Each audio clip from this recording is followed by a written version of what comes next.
Hi, in this video, I'm going to share my experience with the end of suffering. Just this little thing. So that happened about a month ago. And up until that moment, I've all through these different stages of awakening and I've spent thousands of hours meditating and studying with different systems and different teachers and all that stuff. And I had many of these very high experiences of deep and profound states of awakening, but all throughout that somehow there was still a sense of suffering. Even if there was no sense of self or no sense of agency, there was still some sort of subtle sense of suffering, and somehow that persisted for a very long time. And then I decided to look into it. Well, I was instructed to. I'm not that smart on my own. And so that was about a month ago. And as I looked into it, and I really, really looked, I took several hours of really direct and deep inquiry. Suddenly it all just fell away. That the suffering, the belief of suffering turned out to be just a bunch of sensations that I interpreted as suffering. And as I decoupled those sensations from the thoughts and beliefs around that, it all fell away. And then after that, it would come back. And so I looked at it all the time, every single time. Sometimes it took minutes, sometimes it took many hours to see and to ask myself, well, is this actually suffering? Am I really suffering? Is there really something here now that is not okay, that is to be avoided, to be rejected? And every time I looked, the answer came as no, there is not. It's just sensations. And if it's just sensations, I can just see them, I can just feel them, and they resolve and they disappear, and there is no problem.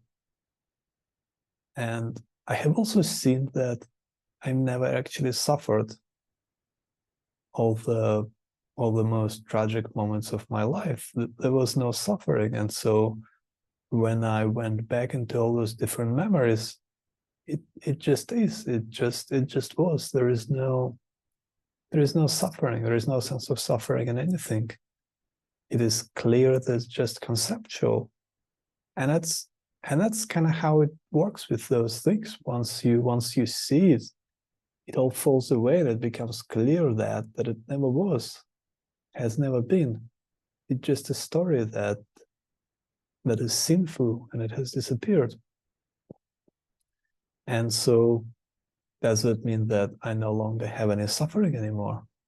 Well, not quite, because there is still a lot of habitual patterns of interpreting certain thoughts, sensations, and certain events as suffering, and then resisting them.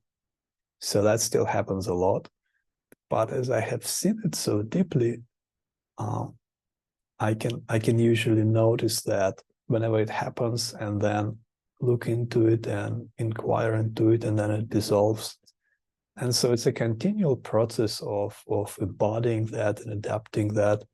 Like, for example, physical pain is one of the most challenging.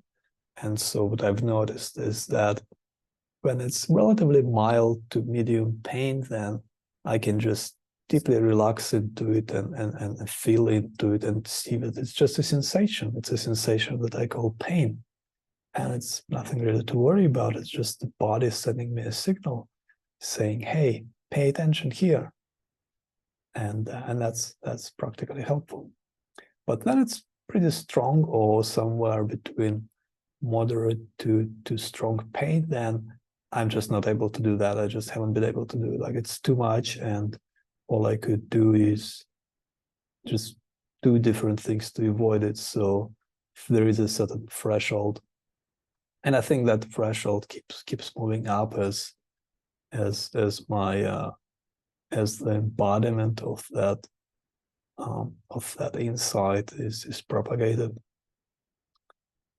So that's my current experience, and there are days where there is a lot of things happening that might be interpreted as negative, and there is pain, and there is discomfort, and there is problems, and there is all sorts of threatening or negative emails and messages, and then it kind of becomes suffering, and then the default of response of the system is to avoid, to run away. And so I might do that for a period, and then at some point, notice it and sit with it and kind of dissolve it and let it pass. But it never really lasts long. It's never really. I'm still, even in the midst of those so-called suffering periods, I'm still aware that this is what's happening, and it's a bit too much. So right now, I'm just going to rest and relax and sort of avoid it and sit and look into it later.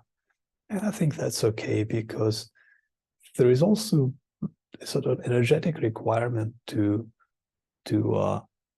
going deep into this sort of inquiry. So sometimes it feels like my body, my system is not ready for that, so I can do that later. And yeah, it's still an ongoing process. So I remember reading that in Zen, they say that you need to wait for about 10 years, I think 10 or 15 years after your awakening before you go and teach people.